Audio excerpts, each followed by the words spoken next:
President Biden has a plan to change Social Security next year, and the Republicans in the Senate have their own plan to try to change Social Security for the future. So today's video, I'm going to explain what the president's plan is, and then I'm going to explain what the Republicans are proposing, and then you can decide which plan you think is going to fix Social Security and the current problem that the plan is experiencing. So here's what I want to cover today. The president has a plan that is a 4-part plan to reform Social Security next year in 2024. And the plan that he's proposing is going to affect current beneficiaries and future Social Security beneficiaries. Now, congressional Republicans in the Senate also have a plan. Senator Rick Scott has introduced a GOP plan that is going to allow Social Security to be reauthorized every single year. Yeah, you heard that right. His plan is going to put Social Security up for a congressional vote every year to make sure that they agree with the amount of payment that is going out, and that the amount of Social Security benefits that is going out is affordable, given that we have record deficits and regarding the debt that they're trying to deal with. So I'm going to explain, and then you decide. Now, if you're new to this channel, I want to urge you to hit the subscribe button, because all we do here is provide you the latest information, news, and updates about anything that's going to affect your Social Security or disability benefits. So let's get right into it. So why is it necessary to reform Social Security? Why are they trying to change Social Security? Well, first of all, Social Security is under a lot of strain. Both the Social Security Trust Fund and the Medicare Trust Fund are under a lot of pressure. And because the baby boomer generation is retiring, there's rising healthcare costs that the government has to deal with. On top of that, there are 67 million people that are receiving benefits. And by every estimate that we've looked at, people who rely on Social Security, the trust fund is going to be depleted in 2034. On top of that, Medicare Hospital Insurance Trust Fund is projected to be depleted by 2028. And there is a 10% shortfall in hospital coverage from 2029. So as you can see, there is a lot of headwinds coming for Social Security and Medicare, which is why every politician in Washington is coming up with their own plan to try to fix the problem. Well, against that backdrop, we also have the deficit and then the debt. The national debt is going up, and then the deficit is also growing. So essentially, the government is not bringing in enough money than it's paying out. And a big part of that payout is Social Security and Medicare. That's why the president has a plan, and congressional senators also have a plan to try to deal with Social Security and the shortfall. In addition to that, Social Security really matters. And this is why this is not talked about enough, is that it is an essential part of retirees' benefits. 9 out of 10 people rely on Social Security. It has lifted millions out of poverty. And because of demographic changes, which means that because the baby boomers are retiring in record numbers, there is a 22 trillion shortfall in funding. So it is an essential program. It matters to a lot of people. 4 out of 10 retirees depend on Social Security as their only source of income. So it is really essential, but there's also a problem that needs to be addressed. So I'm going to explain what the president's plan is. So President Biden released a plan which is called Protecting Retirement Security that is supposed to address the shortfall and pretty much increase the longevity of Social Security into the future. But it has some very drastic things that I want to share with you, and then you decide whether you think it makes sense or not. So his plan is a 4-part plan. Number 1, to increase the payroll taxation on high income earners, to change the inflationary tether to CPIE, which is Consumer Price Index for the elderly. And then the third part of the plan is to increase the special minimum benefit, which is the minimum amount of Social Security benefit each person can receive. And then lastly, to raise the primary insurance amount, which is the baseline insurance in Social Security that everybody is entitled to. So let's get deeper into the president's plan. Well, it's going to cost a lot of money, and according to this estimate, it's going to cost $273 billion, which is why the Republicans in Congress are pushing back, because they think it's going to add to the deficit, it's going to add to the debt, and they don't want to extend the life of Social Security benefits on the back of more debt. So the first part of the president's plan is to increase payroll taxation on high income earners. So if you're not familiar with this, under the current system, the Social Security Trust Fund is funded through payroll taxes. So each person that is working pays about 12.5% in payroll taxes up to income of $160,200. So if you make $160,200, you're going to pay Social Security taxes of up to 12.4%. There used to be another Social Security tax that was for people who were making $400,000 or more. That was gotten rid of. That went away. And so President Biden wants to bring that back. Well, so what's going to happen is that you're going to have two Social Security tax systems. The first one is going to be for those who make up to $160,200, and they're going to be taxed at 12.4%. And then there's going to be another tax for people who make more than $400,000. And so there's going to be a gap between those who make $160,000 and those who make $400,000. And that is what they call the donut hole. And the thinking is that over time, with inflation and the wage index being adjusted, the gap between the $160,200 and the $400,000 is going to close. So eventually, the president's plan and the goal is that everybody is going to pay Social Security taxes. There's not going to be a cap at $160,000 anymore. Everybody is going to pay, but that is going to be a gradual thing until the donut hole is closed. So that is the first part of the president's plan. Now, that part of the president's plan also affects Medicare. As I mentioned, Medicare is also in trouble. So the goal is to increase the lifespan of the Medicare Trust Fund. So the plan is to increase the Medicare taxes from 3.8% on payroll to 5%. So everybody's Medicare taxes on their check, on their paycheck, is going to go up from 3.8% to 5%. And with that change alone, is going to extend the Medicare Trust Fund by up to 2050 for at least 25 years. So just tweaking the Medicare payroll taxes from 3.8% to 5% is going to extend the Medicare Trust Fund beyond 2050 by at least 25 years. So that is a big deal. That is why this is a big part of the president's plan in trying to save Medicare also. The second part, which is really, really important, is to change the COLA, the cost of living adjustment. Now, when we did a video about the Social Security cost of living adjustment, a lot of you commented on our video that you were not happy with the 3.2% COLA increase for 2024. Well, that COLA increase is tied to a particular inflation index called the CPIW, which is the Consumer Price Index for urban wage earners and clerical workers. So what it means is that each year there is a list of goods and services that affect urban wage earners and clerical workers that the government tracks. So food, transportation, healthcare, medicine, etc., clothing. They look at those lists of goods in the third quarter of each year, and then they compare it to the previous third quarter. And if there's an increase in price or there's an increase in the average prices, it means that the cost of living has gone up. So then your COLA, your cost of living adjustment, will be adjusted up. Now, the problem with this CPIW is that a lot of urban wage earners and clerical workers are not the ones receiving Social Security.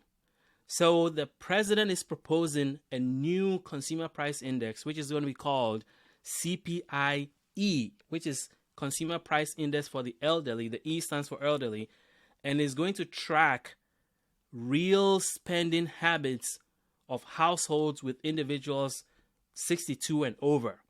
And the idea is that there are certain things that affect seniors, like medicine, healthcare, long-term care, all these costs that affect seniors that do not affect urban wage earners, that would then be properly tracked and then will reflect in the COLA.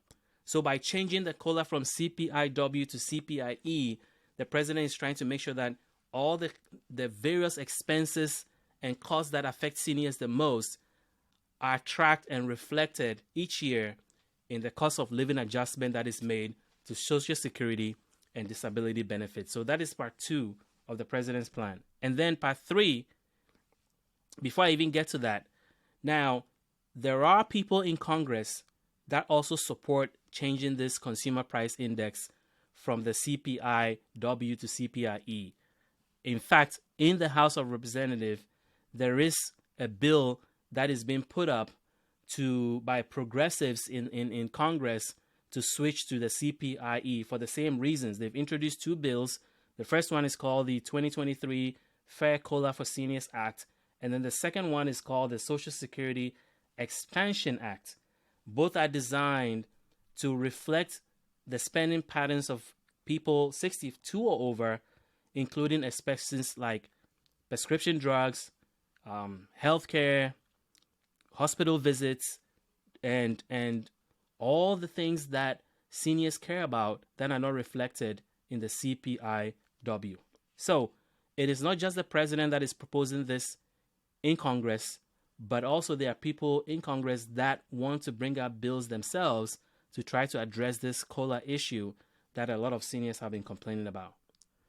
Now, the third part of the president's plan, which I think is the most important, is to change the special minimum benefit that low-income workers who have paid into the system are going to get. So let me explain what that means. Anybody that receives Social Security benefits, if you haven't made a lot of money, if you haven't earned a lot of money over your working period, typically if they are just basing your Social Security earnings on the amount of work that you did and how much you made, it's going to be very low. And it's going to come up with a number that you won't be able to receive enough benefits to live off of. So the government came up with what they call the special minimum benefit, that everybody, regardless of how much you've paid into the Social Security system, as long as you've worked enough hours and have met the requirement, you're going to get this low minimum amount. The problem with the minimum amount is that it's very low. So the president is proposing a plan to increase the special minimum amount up to 125% of the federal poverty rate. This is to ensure that seniors that are receiving Social Security and only depend on Social Security will get a minimum benefit that at least is a little bit above what the federal poverty level is. Because a lot of seniors, as I said, 4 in 10 seniors currently are receiving Social Security and are depending on that as their only source of income. And so certainly, if that is your only source of income, you are definitely living in poverty. If Social Security is your only source of income and you're receiving the minimum benefit that is currently available, you're definitely living in poverty. And so the president is trying to propose a special minimum benefit that is tied to the federal poverty level, but it's 125%. So it's a little bit above. So let me show you what that looks like. So currently, if you are receiving the special minimum benefit, you're getting $1,033 a month. For a year, that amounts to $12,402. Now, next year, that is going to go up by just a little bit. So you're going to go from $1,033 to $1,066, which is like a $33 increase for 2024. As you can see, that's not a lot of money. So what the president is proposing is that they want to shift the special minimum benefit from the $12,402 to 125% of the federal poverty level, which will be $18,225. So as you can see, if you were receiving the current benefit, it was way below the poverty level. Poverty level is 100%. And in 2023, for one person, that is $14,580. Well, the annual minimum benefit was $12,408. So as you can see, the annual benefit was low, way lower than even the poverty level that the government has put out. So the president is trying to put that minimum benefit above the poverty level to $18,000 instead of $12,000. So by doing that, you're going to get a 47% increase in the special minimum benefit, which is a big deal. I mean, if you're currently getting $1,000 and you're going to get $1,500 as a result of the change that the president is proposing, your benefit is going to go up by 47%, which is almost half, 50% increase. So that's a big deal. And that is why a lot of people are excited about this particular portion of the president's plan. And then the fourth part of the president's plan affects seniors that are between age 78 and 82. Now, let's face it, a lot of people are living longer. Retirement is not what it used to be anymore, where previously you retire at 62 and you will live for maybe 5 to 10 years and then you're gone. Well, people are living into their 80s, into their 90s, so Social Security has to match that new reality where people are living in retirement for 20 plus years. Benefits has to keep up. And one of the things we know is that as people get into those ages, 78 and older, their healthcare costs goes dramatically up. So what the president is proposing is that there will be an increase in what they call the primary insurance amount, which is the baseline benefit that everybody's Social Security is calculated from. The president is proposing that will increase as you get to age 78 to 82 to accommodate for the increase in healthcare and prescription drug benefits that people at that age have to deal with. So the increase in the PIA is specific to this age group, and cumulatively is going to be a 5% boost in benefits during that period. So that is what the president is proposing. And let me explain further what this PIA increase will do so they understand why this is so important. As I said, it will increase from age 78 to 82, and it will make sure that the baseline that everybody receives goes up. Why is that important? Well, people at that age face escalating expenses, prescription drugs, and potentially higher medical transportation and medical bills that their current Social Security benefits will not be able to keep up with.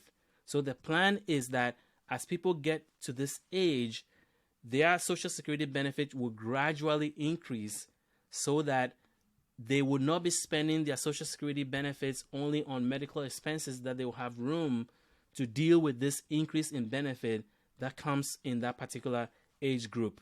So this is targeted at a specific age group, and that is what the president is. So the 4-part plan by the president, as I mentioned, is going to cost a lot of money, and that is what is causing a lot of people to push back. It's going to boost benefits significantly.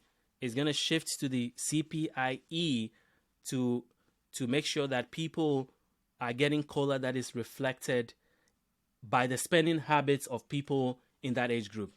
At the same time, moving to CPIE, people are saying that it's going to encourage people to retire early, and that putting the payroll tax back on high income earners, those who are making $400,000 and above, is going to affect work decisions. You be the judge. I mean, I've presented you the president's plan, and I'm going to show you what congressional Republicans are proposing as a countermeasure to deal with Social Security. So let's get to that. So Senator Rick Scott of Florida put up a plan in the Senate as his version of Social Security plan that the congressional Republicans in the Senate are trying to push through to deal specifically with the debt and the deficit. Because in their thinking, the reason why we have an increased debt and deficit, part of the reason is that we're paying more in entitlement benefits, we're paying more in retirement, Social Security benefits, and Medicare, and a huge part of government spending is towards these two programs. So they want to rein it in, and here is what he's proposing. So what Rick Scott wants to do is tie Social Security to congressional votes. Currently, Social Security and Medicare are not supposed to be reauthorized by Congress every year. The law has been passed, the benefits are set, nobody touches it. What he wants to do is create a plan where, to reduce the $31 trillion in debt, Congress will have to vote on Social Security and Medicare benefits every single year. What does that mean? Well, the fix is that basically the U.S. deficit is supposed to go to levels that we've never seen before in 2033.